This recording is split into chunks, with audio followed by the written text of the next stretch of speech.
Just when you fall, you rise again. Plenty you're moving, almost there why me feel one pause in life. It's all about the journey.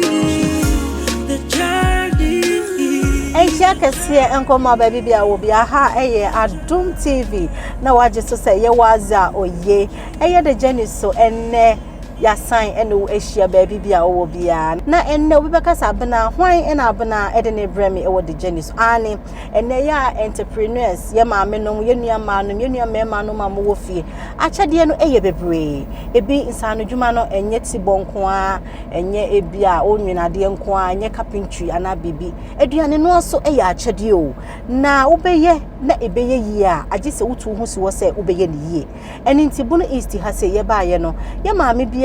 Just the open home day or entrepreneurship no more ye 6:30 watching and it in the Hajia Nasta and any better drink come over the journey so. Nansana medana dino. Mammy and conquer jinkra to ewa boafo yeba to my dinner so and cover beer. Ya kwaji enkwato aba uguswa the Jenny ewo Adum TV so ene me guest no eye Haji Anasta ene ye betu chinkomo no mami akwaba ya mwisa ibi aboko nyame adum boko Haji sese ye ba tachi man hayi ya hu se wabo ho modin pa ba bia befa bia Haji Anasta eye aduane no ho ena wodi agidin 6:30 wachi na me bisa se tachi man hayi anu fi ana say hifa na ufi a wutimi betna aye nuane ti say ya wo so watimi di bo bra bibia koso pacho me da se bebere pacho me ye banani okay me fri bana bongase okay na tichiman de awale na de me ba ha awale na de me ba tichiman okay na aduane no ano so na me de start ye na ye premieres me start o tichiman magazine okay na me ya nti a kire no ye move ba nu onyina ase ye bedru na police station wata kofia no na me sida be me na me sister na me sisala nde ye wo tra magazine na me start wo ha kakra nti ta kofia no kra na premieres na me ye kakra so na ye se nko papa na me dane no wache no ana kwase wache no so de me ye no aboa afa aboa ma bibia aye kama na ufree bana a wo ba tachiman no aduane no ya nipa bebre na ye aduane no obi kura te ho a o se aduane no ade opeso onko school meye doctor o meye nurse o meye sei ade na hye wo nkunu an se wo so akyede anyame de ama wo se wo betim de abo wo brani a wo start aduane no a pa cho me da se se wa bi sam sa asem no school no na ye nipa ni so ade hunu se wo be kobi enso ewo di yanim kan nti se na ewo ni di yanim kan na makoye nkola na wo mo machi na maame eka me papa mama free mo me mama free mo ntem ejaye nti no na ma yesa aja me pe bibi kakra ye techi ma hakora me ba ye na asache na enye mo no nkwa na ye adwuma na me ye ma noa nkate kakra ma twa watermelon ma sensena anka akonto no mu wa nti no eduru mre bi na meseda bi na aduane no akora mpo no sabi mako tena kumase ya tena mama bi ncha ma ya ye wache ya bia adenti a wache me try hwe sebefa te me try no so me ye ne kama nti no ne kama ye no mu a na etrem obi twem na otobi dios na wache enye ize o wache enye ize o nti na ayesa amanfo gitum na me so na me bantem na bari ya wotako ho nti na me bantem nti na achase na esisi table so nti me start ya me bokkage de asiso no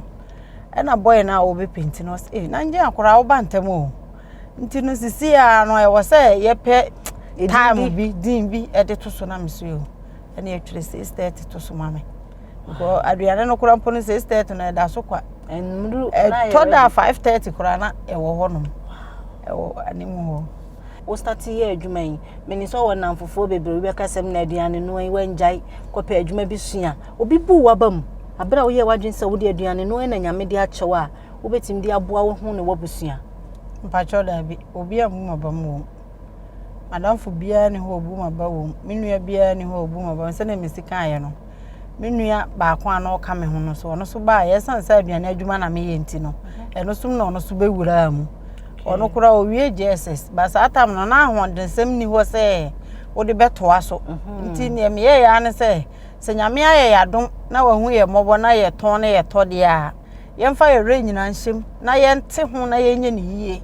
na menim se ye nhyira ne yadom ebefiri mu aba ampanyampa nyame aye ne saa ma ye obi wo hot nchen o se we ton aduane a ye to ma no de aduro onya ne de yie nipa sawla no e aduro sa challenges no aya mo face bi na wo face ku asen no de so ano challenges ni de ye face bi na me de ya na mete na amanfo ano a me mfa anya ansem sense ade de wo ye ne yie a eno a ne ton ne ho sa wo ye ne yie a eno a ne ton ne ho ntimi no se obi beto wache no ne no na wache ye de o ade chia me pese san ye de chen rade no kora enti no se mi yusu beans olonka mienu a me for so de half kan ho nti nipa no ba beto no na taste foforo esan wo asan ye de sen rade no nti me de madwimu de nka ade de wo ya ne yie ye na ye na duro ni yie ye na ye na duro wo de aduro kora ye na ade ne nye na nipa no beto na nya ade chia wo mba na chese ade bia wo ye wo wiase bia wo ye ne yia ebetimi akoso na enam wache ya etimi aboa mo etimi aboa busua obi hwe ye a ono so pese nne de haji asema wa kan de me nso mempe bibi nye nkate kora na meton anka kora na meton bibi dwa kakra bi na mesha ono so nyankranhye bi se ono so nye bibi because the bia it is obi wie school kora na wan pass ya ana se bad time na ntimi amfa nipa na nto aso a eye ne se ne jana ne na edina bro but se wo hwe wachi eno anu de asisi mu dan eno anu mo de hwe mu ma eno anu mo gusu ma fa workers bebra ena mo so na mo so anya sika hwe mo busua enti se obi hwe ya e de mpa na obeka akire no pese oye nsa anu djuma ya me de beka akire na ane se nsa anu djuma wo hwe se nyame de chewa na wusomu yie na wo ye ne yie a se bi akoye se no ne ma ene abanya adwuma ye sunsun ye dam ni se adwuma no wo yale a adwuma no so yale ena ayi abanya adwuma de wo yale a bosome so a ebetua woka ena mihu nsunsun ya ewom nsa no adwuma nya me de chew na wusomu yie na wo ye ne yie a eno so eboa busua me metimi aka se enam nyankopon ne adwuma me ye yi so se me se amboa mabusua na meboa mete ha me kasai na me ton ayeto ni ntino me so me yire me ho ehye mu kina ntino etimi ma me papa me de ne beka mabusua ho wo ha me ne tena mfie dunan ansa na me papa enya ne ba bi ko beka hye nyankopon di animonyam se enam sa adwuma we sunti minua no ma omo ka me hu nyina bia be di mi nchen wo ha enne no anya ba bia si omo wie school omo ba ya adwuma ya ena me di omo to adwuma mu de se wache ya me ton ya eno na me ye kakra na me se mu de mu nsu adwuma se bi ni wo a me de beto am so nti mu nsu adwuma nti me di omo nyina to adwuma mu omo ye tre na bia kitansa no adwuma me sister de no kurampo no nyame ahyira na aboro so se me mane da asan baako ene okọ start ye ba na me peda asan ya me ko ne fie kofa bi ebeye nti nsano djuma de se nyame di bi chew na wo ya ye ne yie na ho nte adwuma ye yesu no dodo na so wo ho mu ni nkola ya adwuma mu ntue omuka omu ntue omuka obi mfifire so de wo fa egu adwuma se woni akola ya adwuma wo ya adwuma na wo pesa adwuma no nyame mfa nhira ngum na enjina na enso abapa uwu akikura mpo no mantimi mfa mbo mo bra endi adwuma ye ni sika ena mfa na susu se bia utua ne kanti no eni kwa se wo ye ne papa dabi se ne wo ye wo ma no nipa kro kitaba na waba ye ne tisa wo de na katua mana ni nje na ni ebasa akora nipa na ekunu ho aya adwuma na amawa onsura akire me de ne nyame de che me no fi se me start ma adwuma we ma ya che takofia no kora metena ho no no me ko 19 years no enso mayi na wotwe asi ho me ntua nkola ka boso me sa akola pagya ne bag nne no okra me se ma me kwa bia ne na wotwe adwuma na me ne na aye no eno pe na de be ma no e na me de be ma no na wotwe bia nipa nan a me ne omu ye adwuma ma yi me nda so wo se yenye koto me nda aduane no me wo hode a me de obi a sika be ma no se me ni ho na se adechi juada kwese da yenye adwuma nti juada no meba na me de obi a sika ma no se wo ni nkola ye adwuma na wunya saa nya misuro no wo mu a wadwuma ne ye keto akora ahyase ne ye keto awie ye kakra de ma nti o check how many years pa no start no aduane check ni nyina besi ne how many years pa no wadi aduane no mu aduane no wade metimi aka sesese manya 23 years let's so aduane no mu aware wa so aware why are you? That's it. Why are you, pa? Now, so adwuma ya moye ya, amoya, kakra ne wahwe ni ya ma na wo na se, munya mwa bi ti se, mukwaji kakra wo loan bi ana se bibi, sen na wo si ye na ejina kwa se no bo kiteska dan ma. So ye adwuma na ahye. Me de my dream de eni mi msusuye mu sika kese enye na de ye de start abrabo ase. Ya adwuma ye nokredie edi wani mu a unkita hwe kula ubetimi akwaje me start ye no na me to no olonka me kodwo na matwa olonka na matwa binsu olonka wow na me dia start kakra nti adwuma ne kwa animu no na me to no animu nti akire no ekoba se ma dan na bebi o nya me nhira no ma dan na yo obi a wo so omimu na me to no kakra no se a na wokora se na mamu uba wo mfa ne preko ne anwa preko enkoye na me se ma miniska me de beto so fakọ na no wetu uko ton a esa na wa be fa bi ampa ma me no so mi mu no ni nhira so me so me ne ya adwuma ma nya adwuma amboka da wow nti no sa na koye ye nya sika bebre na me de start ye olonka baako olonka mienu olonka menyensa ena na mitimi fa bag no ebegu ho wow this nyame ayebi nyame na waware mpacho ma wale na nkora sei mpacho me won kola nan na obi wo ha onya ware a na adwuma wo ye no waja to ho na aye basa sai no wo kan waware ne adwuma no bom ene nkora wo fie nyina timi manage ema 6:30 agina ware agina nkora no so ye okay ma ware no me fa ne sa esanse madwuma no na ye mu fufuo ne de na me ye na awia okay ba ebe ye wache ne de ko ya ahomache adwuma wache de na ma hu se anopa na dodo na epe ntino na anopa na me ye no misole ahomache a me ye bibia na ma hwe papa na achi ato ho na makwa adwuma okay na nkura no so e omo school kom so omo beda na wo obi wo fia na osuso mu kola no esan sa adwuma a me ye na me pese omu hunu mu ntino se onya eye ketwa no ko school a no onyini na aduse ono so suade yo a me sori a menyane no no no so ahu bi ebia se vegetables na obetwitwa me ye beans na no no so twitwa se ba ko so gale no na ewo se ono so eye hu adwuma no no so aye emo no bin na ebetimi ate so a me so kote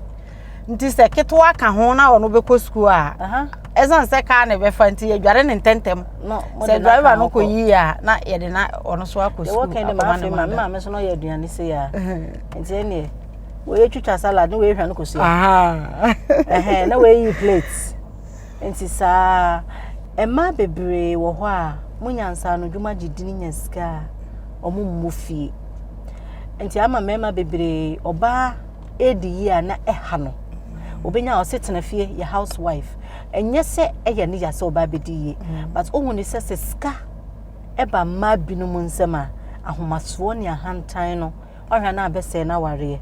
ofa bibi musa pa cho da bi ofa bibi musa ma fa bibi musa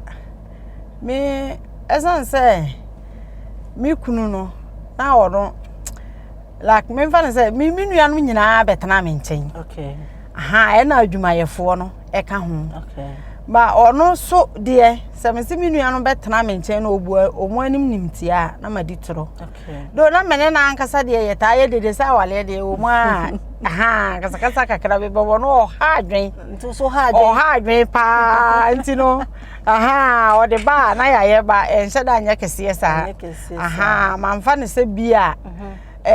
meton yeto na ono opam ade ne efa minsam echen ne de enti no me mfa bu a ensem fata ma no da bi Islam som kurampo e ma yete ase se oba se wo pese wudi wo maso mfaso a fa ni di ese fata ma wukuna o ware no na se ne ye me hunu me ho a mepe no o kina nyame nye me mmasa enchen me die Osise de ohuno hono nyame enya ne masa enchen ne die yetwa ye ho akwaje nkrato ye ba is still the journey ya kwaje nkrato aba ogusua ehwe the journey ewo Adum TV na meda aboafo asese na wotwe bia omosoma sen ne de dwumade ebro ene mini Haji Anasta eye 6:30 wache eye maame a obode ho modern ewo bunu East Chiman ha ena ye twetwe nkomo se ne be ya ye maame no ye nuanom Emma ni mema nyina wo fie wo hu se sabi nye school nko a na ma nipa de yie na nsa no dwuma so so mu yie a abrabo no ebetimi aduru baabi ama wo nti ye to nkomo no so jibre na ye nkasa mame sadia na ye di nkomo a wo se wo de odi buo ema ukunu wanya ne sa no oba bi wo ha wo hwe sesia wanya sika kuma bi wa ye sei omunu kunu na ni fie ni ade asembe no be ka kire no ne meka kire na ne se bikura na be ma no enhira na ema wadiye do se me ma ne bi wo ho mo ha adwen enso unya no ho abotre wo ne ama bone obeya atia wo nyina eda ne kono so okay nti wo de ne abotre ne mpaibo oba bia wawale na sebi emma bamu eduru ba bia enhwe be ma na one nete no nkura ne nti ware wo ma eni nyame ne abotre na fatena ose obo ware wo ma ne nyame na odi atena ansa na obekọ no obi wo fie okita 100 Ghana 200 Ghana 300 Ghana 400 Ghana 500 okoto bone streets but osi aban ma adwuma ni Ghana wo twense aban emeye bibi emma ni chosora not fie enti saiska kakra no eti asempa no beka kire sa nipa yi abayiwa yi a wo hwe yen ne metimi aka kire na ne se ndete chima erane pa te chima senye techima na bebia wo bia na wo yoba sabi se 100 cedi kura na also the best start adwuma obetimi atokosua create mienu obeton awie no na kosua create baako prophet abeka ho obetimi anyame yensa nti senye sika kese na ede sha abrabo ase udi sika kese kura sha abrabo ase ya na akontabo no eye nwonwonan ma ba wo de ketwa start ya kakra eboa na yenuanum bebere so wo hono wo ni dwetre dada wotese bangi we malo a na odimirika na wakoje na odi aba be ka ni dwetre na wo dandan kakra no bangi bosia no so wokoje a wo se wo adwuma no rane a wo pese wo koje bangi bosia no wo hu se emfaso no adwuma no ma me mfaso sei enti nka bosia no me koje se half plot bi kura na me de age na me de mfaso no tete ene bosia no enti me nwie wo kese ma akire wo meye dry obi so be kwa kwaje bosia no de aka ne dwetire no ho na wafa ne ama oton kakra na wayi no de akotua bosia no oton kakra na wayi no de akotua bosia no nti sika no be sa no na ne ama no so a oton no so na asa ene ya di nkomo menim se maame papa abranti abayewa bi a wo hwe ye hu se abrabo no nye kese ene ye de start afei so enye school nko a na sabi emanipa ediye nsanu dwuma ne bi aduane no ebi ye tire ye ebi ye mowre de wonimu ye bia no Haji Anasta se wo yuyam ne mpaebo na wo jiro ho se obeye ne ji a ebeboa ama bibia akoso ansa na edi dwuma de ne beba wie ye no maka net sen kama pa sa yesmo ko kadan bi duko no ko kadan ni bia wanko maka dan no eyesa ka abadan na ye hunu no wo ho no okay ye na Abraham okay na nyame ehye ne se o mbesi sa dan no Islam so fa pimnum na nyame de baaye no maka no dimu atintimai pa enti na uye kramoni na se hajia wanko maka ni bia unko heaven na ne de eye we keke oh pacho maka nimdie fo ama yate ase ese se wo hu ska e wo se wokọ na wokosom na mmom wo ye muslimini na wa anko maka ye nkire se unko heaven maka no obi nko Kaaba ho emaye nso okone maka wo ha ya okay okone maka wo ha ya say Islam so be hunu afoforo mo bote se wo ho wo benya tema wo benya ayemuye ni nyina aye maka no koni bia okay bi kura aye nne mobro ni bia obedidi ama ni bia dia hunu mobo no kina wona beba be kan sika aka se ko maka na ye wo hajia bebre eno maka nkwa na ma hajia na so ware ala hajia tinzu di hajia no